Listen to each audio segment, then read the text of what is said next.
Third is Suarez. Goodell comes running in. He's under it, makes the catch. Here's the throw to the plate. It's in the air. He is out! Cameron Rick hangs on! Oh, man, what a play!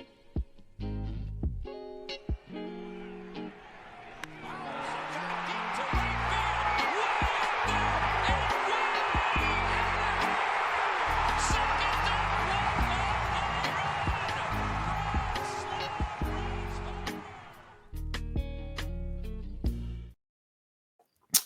All right, this doesn't have to be a totally negative episode, which is great. It's great. So the Phillies start off the season 7-2. I'm gonna try to not do it this year, where I feel like in the past I tried to explain every game. I'm just not gonna try to do that this year. It just takes way too long. I was over the intro, it was like 6 minutes in, so we're not gonna try to do that this year. But early takeaways: pitching staff is awesome. Luzardo might be better than we even expected or imagined, which is great. Taijuan Walker is on pace to win the Cy Young. What else we got? Contract year Schwarber's a real thing.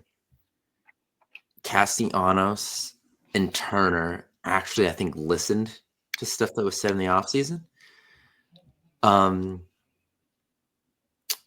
Romano sucks.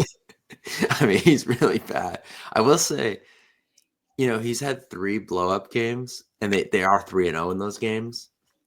So maybe there's something to it. I don't know. But, oh, my God, the bullpen actually might be a long-term problem. So we'll talk about that. And honestly, they're 7-2.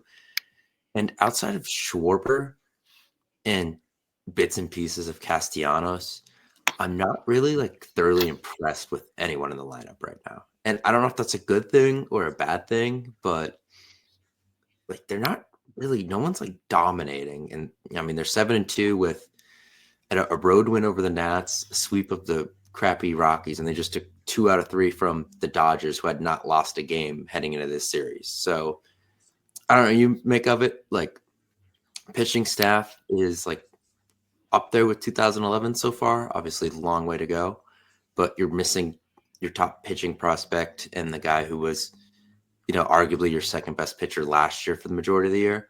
So you still haven't even added them into the equation yet. So pitching staff feel fine, but Romano and half of the lineup, I'm where are we going? Yeah, my biggest takeaway of the first week and a half is that I have no idea what the hell I'm talking about, acting like Jordan Romano is good. There's the velocity is weird, so I don't know if there's an injury there, but regardless, he walks or pitches around too many guys, so it's just not going to work long term. I think we can kind of chalk that up and move on. But the biggest thing that has kind of stood out to me, while the offense hasn't been they've kind of been sneaky where they're putting up runs against bullpens, but they're really not hitting starters. So we're sitting there watching the games kind of infuriated for the first few innings until they kind of get something. Yeah. But the thing that stands out to me specifically with 2 of the guys that you mentioned in Castellanos and Turner, and I brought this up to you privately, in the offseason or in spring training, and a little bit on the podcast, but I mean, Turner was swinging at everything in spring training, and that really hasn't been the case to start the season. They're working good at bats. They're taking walks. I know going into the game yesterday, they led the league in lowest chase rate as a team, so that's definitely encouraging. I think at times, and you and I were at the game together on Saturday, and we were talking about it a little bit there, especially with Bohm. I think, like you said, they're listening to stuff that they see in the offseason about, chase rate and striking out so much. But I hope it doesn't get to the point where they're sacrificing attempts to do damage for just making contact. Bohm saw 5 pitches and made 4 outs. 5 if you count the double play in the 9th on Saturday. So it's I think he's just in a rush. I mean, he's got Aaron Dolan at home. I don't think he wants to play baseball anymore. I really think he just wants to get the hell out of there. But like it's getting to the point where, okay, I'm going to go up there to not strike out, and instead of, I have a 2-0 count, I'm going to try and, put a good swing on a fastball. And if it's not where I want it to be, then I'm going to take it. It's like they can't get in the mode where, I don't want to strike out because I don't want Joe Giglio to talk about me on WIP tomorrow. So I'm just going to flail at this pitch. But, aside from that kind of minor detail to start, I mean, they're 7-2 and they won a series against the Dodgers. Right. So like, it's kind of nitpicking right now, talking about these flaws. It's early in the year. I think the only thing that is like a real concern to me is just the depth in the bullpen. It'll be interesting to see how they kind of come off of this off day. I know you and I would both like to see Joe Ross a little bit more, whether it's in like a 7th inning role as opposed to, hey, we're losing to the Dodgers. Here's Joe Ross and Tanner Banks. I think Joe Ross can like potentially be a 7th inning guy. He had pretty good numbers last year. It's a cheaper option. You're kind of up against the tax, so you have to get creative with these guys and, move stuff around until it's time to make a trade. But yeah, I think like I'd be comfortable with them flipping Romano and Ross's roles for the time being until Romano can at least like show that he figured out what the hell's going on. But overall, the bullpen to me is just a little troubling when like he got one out yesterday, but you're in a close game against the Dodgers and here comes Jose Ruiz in a high leverage situation. It's like he didn't get any, I don't think. We don't necessarily need Jose Ruiz to be like a leverage guy. He was like the 10th man out of the bullpen last year.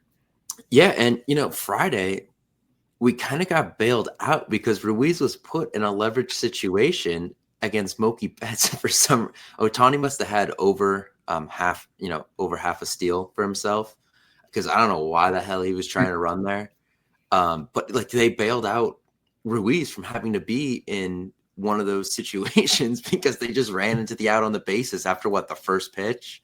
Mm-hmm. So, like we kind of got away with one there, but yeah, I'm not crazy about like Ruiz and Banks being put in those situations. Still like a little worried about Strom because he's clearly maxing out at like 91. Now he's for the most part skated out of trouble, but at the same time, it was mostly against the Nationals and the Rockies. So it's a little easier to skate out of trouble against them. So he's another one where I think he's okay. It's just going to come down to like getting built back up because he did miss so much time in spring training, which, he's avoided like a blow up while doing this in the middle of games. So I guess that's a positive. But he's another one I'm keeping an eye on. But just feels like we're on like year 10 of bringing in the washed up closer, like dude that was the talk of baseball like 4 or 5 years ago, and now we try to bring him in. Yeah, Knebel to Kimbrel, we kind of skipped last year. I don't know. Do you count Estevez? Like what was he? No, Estevez was good. Good enough. Yeah. But the other problem is then we're going to be on year 20 of the rental closer, giving up. And now we're giving up, we're looking at like Chase or Tait as like what you got to give up now. Like, I don't know. Like, it's not good just because you ran of all those middle of the line prospects because you had to trade them all for all the rental closers you got the last 3 years. So you're kind of out of those guys. And now you're kind of stuck with, trading from the 5, obviously they don't want to touch would be Chase, Tait, and then I think we mentioned Crawford, Miller, and Painter. We're kind of beyond that point with them unless it's, well, I don't know now because Vladdy got 14 years and $500 million from the Blue Jays, so that's not happening at the deadline either. I will say, if we're kind of talking about those trades and stuff, like again, it's one start and you can't make too much of it. But Mick Abel had a really good start this weekend, and Griff McGarry was Eastern League Pitcher of the Week. So like we were talking about it this weekend, you and I. If those two, I think we can kind of write them off as being contributors to this team, just because of where the ages are. Painter being ready. I mean, even with Abel, I'd probably take Chase or even Seth Johnson to make starts. over him. But like if those two, McGarry and Abel, it is, can like restore any form of value and be like a piece in a trade where you're not having to give up one of those top 5 to get a semi decent reliever, like that would be like monumental to their chances this year and moving forward. Yeah, like McGarry's like freaking 25, 26 playing against AA guys. Now look, the fact that he threw strikes, like, that plays regardless of level, so to say, I guess. But like Abel at what, 23, 24, like he still has time to build some value back up to the point where a team would like him. Now, like, I don't know if you will ever get back to the point where at this age he's a centerpiece in a trade again. But Probably not.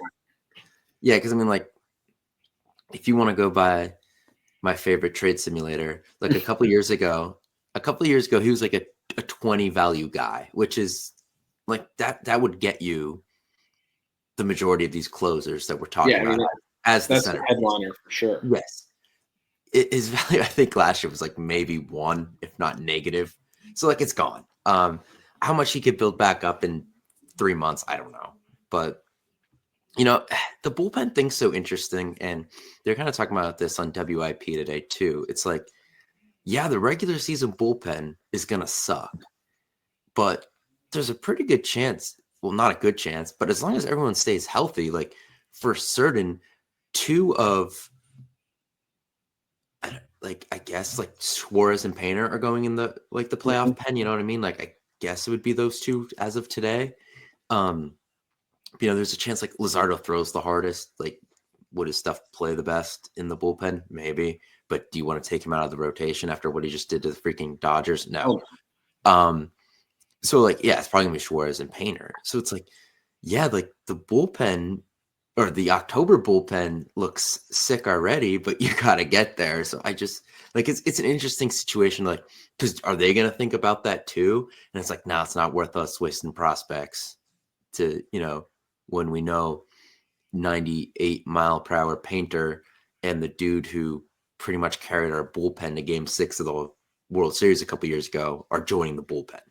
Yeah, I mean, I think they're already hinting at that a little bit. Thompson, obviously he's I think he's pitching in Clearwater with the Threshers, but earlier this week Thompson said that they're going to do what they have to do with Painter as far as like making sure that his innings are meaningful and they're not just like making starts in May. Like, right. I know earlier in the season or in the off season when we talked about it, like I said that they're probably going to handle him like similarly to how the Pirates handled Skeens. Like looking at that now, the Pirates kind of know that they're not going anywhere, so they can be like, "Oh, here's Paul Skeens in May, and we're just gonna, get him to his innings limit, and that's it." Like realistically, you might not see Painter until like July, like trade deadline time. And we joke about this all the time where they call up these guys or get these guys off the injured list. It's like, oh, we don't need to make deadline acquisitions because here's a guy off the injured list. Like last year, it was kind of Ranger. It's like, oh, well, we got Ranger coming back off the injured list. Probably, looking at it right now, they're probably going to do that with Painter. And so we got this impact arm at the deadline. And if we're talking arms, especially like specifically starters, I don't hate that move because, like you were saying, especially if we can get like, obviously he's not going to go 6 shutout every night, but like any form of production from Taiwan, like it is a very, very deep pitching staff. So you don't need to trade like the How You Lees for Michael Lorenzens anymore.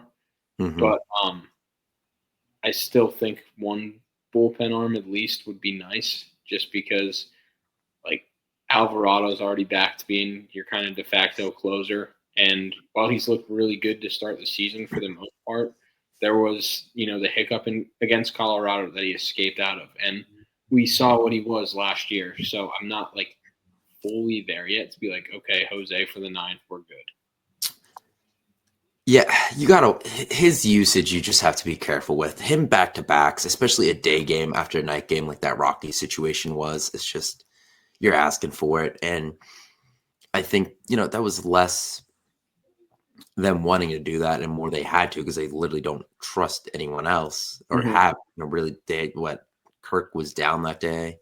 Someone else was down 2, I think. And that was a frustrating game because they had a lot of chances offensively to blow that game open, where maybe you could push Taiwan a little more and then save another arm, and they couldn't do that. And that's just frustrating. Where there's been a couple of these games where they've left a ton of dudes on base, and like you're gonna lose games.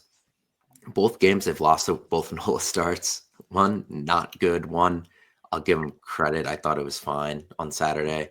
Yeah, Saturday he was, especially against the Dodgers, you'll take 6 innings with 3 runs. Yeah, I just offensively they just made some mistakes in both those games, and it just so happened to be Nola on the mound. I mean, they've given the guy 1 run of support in 18 innings. I don't want to dog him too much, although the home run thing is frustrating. Home runs actually to relax, but well, yesterday when Sanchez gave up the double to Hernandez, who he could not get out, by the way, that was insane.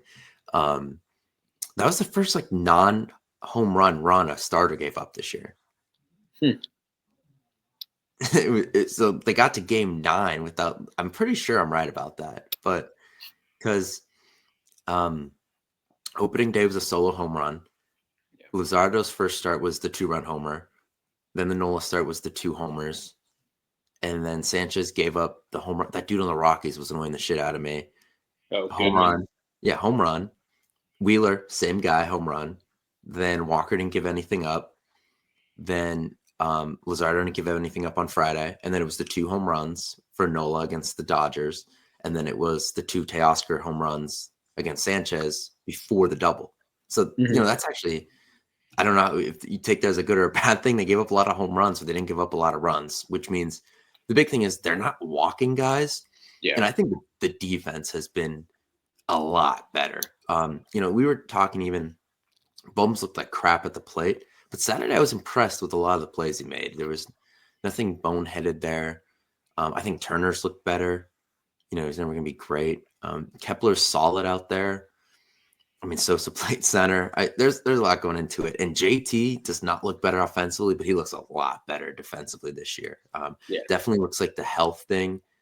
I think the bat just might be cooked considering the age and everything, but he's just such, like, you could be a good athlete. He's still a good athlete, right? And defensively, obviously being a good athlete will help. Like, Rojas is not a good hitter, but he's a very good athlete, so he's a good defender. I'm starting to feel that way about Real Muto at this point, which if he's batting 8-7, like, it's okay. But they had him freaking clean up last week when Trey was out. It's just like, no, we're beyond that point. Yeah, no, he had a few. He strung a few games mostly in that Rockies series where he opposite field singles. Yeah. I fully expect single-digit home runs from him this year. Which, again, like you said, if you're hitting him in the 7th or 8th spot, and you're expecting, and we've kind of been spoiled with how good JT has been. Right, and let's be honest, they won a World Series and 5 straight division titles with the pitcher still in the lineup, and Ruiz batting 8th with 8 home runs a year. So you can do it. Yeah, we've been spoiled with how good JT is, but unless you're like Cal Raleigh or Adley, this is kind of what you get out of the catcher spot. But we saw him as a backup this weekend, but Jacob Stallings has been in the league for how long? Because he can hit no pitching staff and throw guys out. Catchers aren't good hitters yet. I think as baseball continues to go forward and the ABS system comes into play where framing and stealing pitches kind of means a little bit less, you might get those offensive driven catchers. And in the system, we talked about him a lot so far today, but Tait's a really good hitter. Mm-hmm. But right now we're kind of Marshawn and Real Muto at the end of this stage where, catchers made it to the big leagues off of defense. Yeah.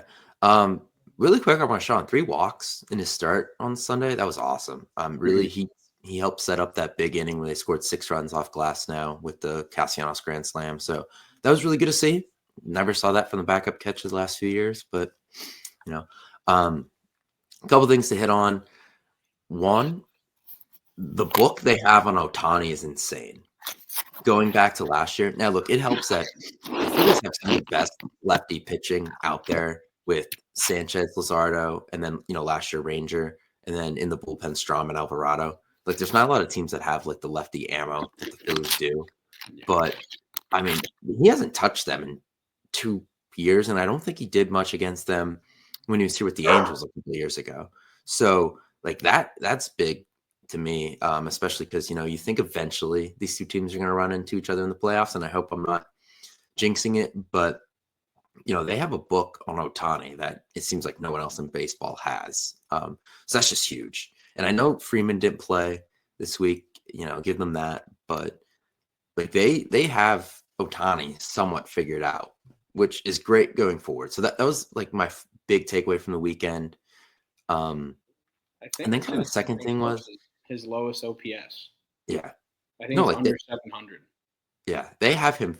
I don't want to say figured out, but like they can keep him in bay more than other teams in baseball certainly have, which is huge, especially when I said that you might see them in the playoffs eventually. Yeah. The other thing was I thought there was a lot more urgency with moves this year. Like Trey batting for Marsh in the home opener where he gets the walk and then they score a couple runs. That was big. Benching Bohm yesterday after the way he played on Saturday, something you didn't really see. I thought they let starters go maybe another inning more than they like Luzardo getting pushed a little bit on Friday night. I thought was nice to see.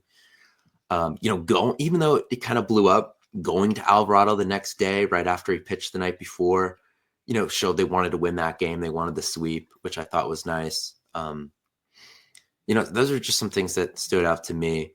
I thought that there's definitely a little more urgency there. And then kind of as I opened with like guys with like Castellanos and Turner seem to have listened to what was going on. And I feel like overall they had that one like episode, if you want to call it that, in the one Rockies game where they had the bases loaded, nobody out with Harper, Bohm, and Schwarber up, and they saw 14 pitches and 11 of them would have been called balls if they hadn't swung at them, and they all struck out and they didn't get a single run in. Like, but outside of that one situation, overall, I thought it's just been a lot crisper offensively, at least. Like, they haven't put up crazy numbers, but they haven't done anything too stupid yet. Yeah, I mean, I feel like it's odd to hear you this positive about them because they definitely, like, we were there Saturday and they stock drove me crazy with that freaking sack fly thing. But it wasn't all his fault. But I was going to say more so along the lines of the first inning when they had guys on second and third with no outs, and Harper struck out, and then they only got one in off of it. I kind of knew, though, the second Harper struck out. Yeah, I mean, we looked at each other and we said that it was going to be problematic, and then it didn't come back to bite them yesterday. But Kepler in the ninth or in the eighth with the bases loaded and one out, ground ball to first base, double play. Jose was really good in the ninth, so it didn't come back to bite them. But you'd probably, bases loaded, one out, an insurance run with Ohtani, Betts, and Tommy Edman, who's been on a tear, but pencil in Freddie Freeman to that spot down the road. It's like one run, you're not going to feel great about. But Jose was really good. I think one thing that I'm kind of excited to see going, forward for the next week, we'll see kind of how it plays out. But big series in Atlanta, and he typically plays well there. Bryce has started off really slow, and we've kind of seen what goes into his hot streaks, like gearing up for it. And, he had that kind of cue ball shot in the ninth inning on Saturday, and I looked at you and I'm like, that's normally what gets him hot. And then, the next day in the eighth inning, he had an RBI single earlier, but in the eighth inning, he had that backside double to left center field. And it's like normally when he's hitting line drives to that kind of gap and he's staying on the ball that way, that's when the power swing kind of comes for him. And now he's going to Atlanta where he has really good numbers. I think Bryce Elder's still going to pitch in the series, even though they got pushed. The Braves got rained out yesterday. So I think it was initially going to be Sale, Elder, and Schwellenbach. Okay, because I saw Sale, Grant, Holmes, Schwallenbach. Okay, well, Grant Holmes was supposed to be yesterday, so they probably just took Okay. Elder out and put Grant Holmes in. Yeah, let me see if that's what I saw last night. I don't know if that's been updated. Going into the Sunday morning, I saw that it was going to be Sale, Elder, Schwellenbach, but then they got rained out with Holmes supposed to start on Sunday, so they probably flipped Elder. But regardless, the swings from Harper this weekend, kind of after that first inning strikeout on Saturday, I thought they looked better. And Sunday he had the RBI single and then the double to the opposite field, and I feel like those are kind of signs that he's starting to get going a bit. And now he's going to a stadium where he has really good numbers against, I think, the team that he has the most home runs against in his career. Mm-hmm. So hopefully, Sale's a tough matchup, obviously, for lefties, but hopefully in a series they could, it's April 7th, but the Braves are 1-8. If you could kind of, win a series down there again, and kind of not, obviously we're not looking at the division really on April 7th, but like really kind of put them at 2-10 and bury them a little bit even more. It's like that could be, a big deal for as big as it could be on, April 11th or whatever when the series is over. But it's like we were talking about how good the NL is, and obviously we factored the Braves in to be really good. But looking at the West, we were kind of like, okay, Dodgers, Padres, Diamondbacks, and the Giants are in first place in that division. So, like, the NL is really good. And yeah, the good news is I think the Central is just going to be the winner. Yeah, I'd probably agree. I think the Cubs will probably run away with that, and then the Brewers will probably be the odd man out. But that leaves, 3 wild card spots for the 2 teams that don't win the East, and now the 3 teams that don't win the West. So that's 5 teams for 3 spots, and that's banking on the Reds and the Brewers not being relevant. Mm-hmm. Yeah, so I mean, yeah, it pays to win. Like it pays to win as many games as possible, and I think they see that. And I mentioned kind of the moves they've made already in games that we haven't seen in the past. So that's big because you just need to just keep winning games when it's as competitive across the league, not just the division, but the league as it is. One last thing I had was now that you can't get Vladdy at the deadline, I'm a little concerned about the righty power they have because we just talked about, we think JT's cooked offensively. Bohm, everything is just pounded in a third base at this point. Now that could change, but I don't think he's going to turn around and have 25 home runs this year. No. Casty has 2. I still don't think he's going to get, he's like, you can marker in over 20. And I don't know where I would Trey now. Is Trey going to sacrifice some power to get back to his 300 plus average? I think he has to. Yeah, he hit 23 home runs last year. I think we were kind of talking about leaving the stadium on Saturday, but it's like the biggest thing with Turner is he's been so swing happy when he gets here, and I think that's been a product of the lineup where he's getting this $300 million contract, and it's like you're the righty, you're the featured righty in this lineup now, and it's like he's swinging for power numbers to try and justify that contract, I think. And because there's no other righty pop in the lineup, and it's like, dude, take a step back, hit 15 to 20 home runs, and steal 40 bases, and at the top of the lineup, like that'll be more than fine. So yeah, it'd be nice to get some righty power somewhere. I really don't know where it's going to come from. Yeah. So the one thing I'll say is, obviously they've gone back and forth with the 2 lineups. So tomorrow is Sale's a lefty, so we're supposed to see the Turner leadoff lineup, right? I guess.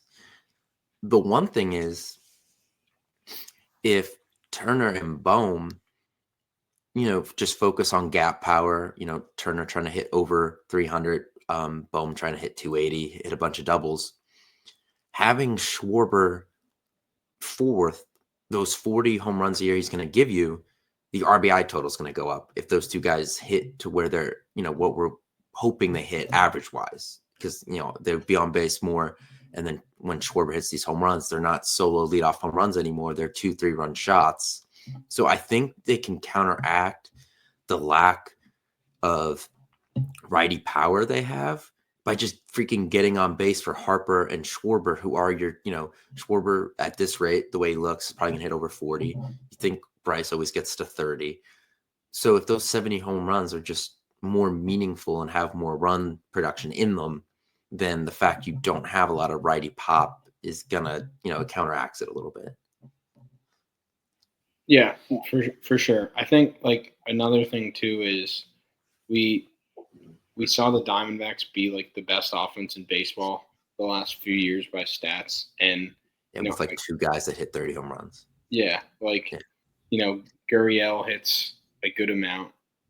Walker Suarez before he left, a good amount. Walker hits. I mean, Walker was never like a huge home run guy, but like Marte, Walker. I mean, Corbin Carroll was pretty bad last year, and they still had great numbers as a team. If you can go gap to gap, especially like focus on putting gap to gap swings together, like in a stadium like Citizens Bank Park where you play 81 games, like the home runs are going to come. I think like the problem is they're like looking at Turner specifically, he's swinging out of his shoes and it just leads to more chase where he's trying to hit these home runs. And like I said earlier, I think he's done a much better job of being more selective, not sacrificing these swings just to try and hit bombs. I think as a whole they've looked better, and specifically he and Castellanos have definitely made an approach. But I mean, Citizens Bank Park is probably one of the top 5 most hitter-friendly stadiums in the league for sure. Yeah, I mean, and they put out that thing about the wind. How it's really not, but yeah, I mean it is. So, yeah, I mean they're gonna get them. Yeah, I think another righty bat would be good, but I think the power numbers will come. Yeah. So the Phillies do not have an off day again until the 24th of April. Interesting stretch here. So obviously they go to Atlanta for 3, then they go to St. Louis for 3. I feel like we always play at St. Louis in April. I don't know why. It feels like they're always. A few years ago it was on one of the holidays, Memorial Day or 4th of July. Oh yeah, I think you're right. The Kyle Gibson. I'm thinking about last year, maybe. Yeah. Kyle Gibson. Yeah, I know what you're talking about. No, that was home. That was home. Oh yeah. Yeah, that was at home. Yeah. And then that interesting, all of a sudden, Giants team comes in for 4.